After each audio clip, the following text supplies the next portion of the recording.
Hello बच्चों, आज हम आपको कुछ कॉमन टर्म्स जो आते हैं न्यूमेरिकल में उनके बारे में बात करेंगे। और उन कॉमन टर्म्स में नॉर्मलिटी में भी आता है, मोलरिटी में भी आता है, मोलरिटी में भी आता है। तो अभी हम लेटेस्ट नॉर्मलिटी और मोलरिटी को लेकर के चल रहे हैं, तो उसको बनाया आप ध्यान से देखिएगा। क्या टर्म्स आते हैं, जैसे आप नॉर्मलिटी में लेंगे तो आप क्या आता है, यन लिखा हुआ है, तो हम नॉर्मलिटी यन लिखा है तो सोल्यूशन को हम नॉर्मल बोलते हैं। कहीं कहीं न्यूमेरिकल में लिखा है नॉर्मल सोल्यूशन। तो नॉर्मल सोल्यूशन का मतलब हुआ कि 1 ग्राम सोल्यूट डिसॉल्व है 1 लीटर वॉल्यूम ऑफ सोल्यूशन में। अगर नॉर्मल नहीं लिखा, एन लिखा, तो भी हम यही समझेंगे। मान लीजिए 2n लिखा हुआ है, 2n, तो इसे हम बाई नॉर्मल सोल्यूशन मानते हैं। और बाई नॉर्मल सोल्यूशन का सेंस होता है कि 2 ग्राम इक्विवेलेंट डिसॉल्व है सोल्यूट किसमें, 1 लीटर सोल्यूशन में। इसी तरह से अगर n/2 लिखा हुआ है तो ऐसे को हम लोग सेमी नॉर्मल सोल्यूशन मानते हैं। और इसका सेंस हुआ कि 1/2, n की जगह 1 मान के चलिए हमेशा, n की जगह 1, तो 1/2 gram equivalent solute dissolve in 1 litre of solution. इसी तरह से n/10 है, जिसे हम बेसिक नॉर्मल मानते हैं, और उसका 1/10 ग्राम इक्विवेलेंट डिसॉल्व होता है 1 लीटर में।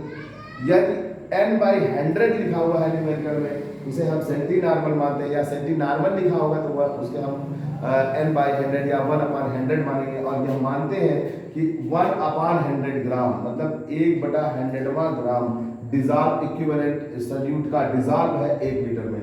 और n/1000 लिखा हुआ है तो इसका मतलब है मिली नॉर्मल है।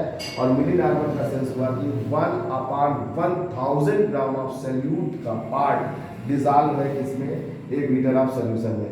ठीक इसी तरह से हमारा आता है कुछ मोलरिटी के रिस्पेक्ट में। मोलरिटी के रिस्पेक्ट में जहां वहां नॉर्मलिटी लेते हैं, जहां पे हम m करके मोलरिटी रखते हैं, वहां जहां हम नॉर्मल बोल रहे हैं वहां हम मोलर बोलेंगे। तो m मतलब हुआ मोलर सोल्यूशन है, 1 मोल पर लीटर डिसॉल्व है। pm है तो बाई मोलर है, 2 मोल पर लीटर डिसॉल्व है। 3 m/2 है तो इसे हम सेमी मोलर बोलते हैं, इसका मतलब 1/2 मोल पर लीटर डिसॉल्व है। m/10 बोलते हैं तो डेसी मोलर है, m/10 मोल्स डिसॉल्व है पर लीटर ऑफ सोल्यूशन में। m/100 बोलते हैं जिसे सेंटी मोलर बोलते हैं, 1/100 मोल पर लीटर डिसॉल्व है। और 1/1000 है जिसे मिली मोलर बोलते हैं, और 1/1000 मोल्स डिसॉल्व पर लीटर ऑफ सोल्यूशन। इसी तरह से अगर आप वॉल्यूम के टर्म में जैसे पढ़ रहे थे हम लोग टेम्परेचर डिपेंडेंट में, तो उसमें आप देखेंगे ppm W/V अगर आ रहा है निकालने के लिए, तो परसेंटेज ऑफ ppm W/V का मतलब हुआ वेट ऑफ सोल्यूट ग्राम में, वेट ऑफ सोल्यूट ग्राम में, और वॉल्यूम ऑफ सोल्यूशन ml में into 10⁶ मिली। जब हम ppm में निकालते हैं तो ppm का पूरा नाम होता है पार्ट पर मिलियन, पार्ट पर मिलियन, पार्ट्स पर मिलियन। और 1 मिलियन में होते हैं कितने जीरो, 6 जीरो, 10⁶ लिखा जाता है। इसी तरह से ppm V/V को लेते हैं, तो इसमें परसेंटेज निकालना हो तो percentage ppm V/V is equal to होता है volume of solute in ml upon volume of solution in ml into 10⁶ होता है बच्चों।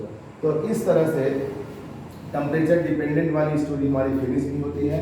और साथ ही में ये टर्म्स जो हैं आपके न्यूमेरिकल में कहीं अगर ऐसे लिखे आ रहे हैं या इस तरह से दिया हुआ है, तो आपको ऐसे ही डाटा रखने हैं ताकि आप न्यूमेरिकल सही तरीके से कर सकें। धन्यवाद बच्चों।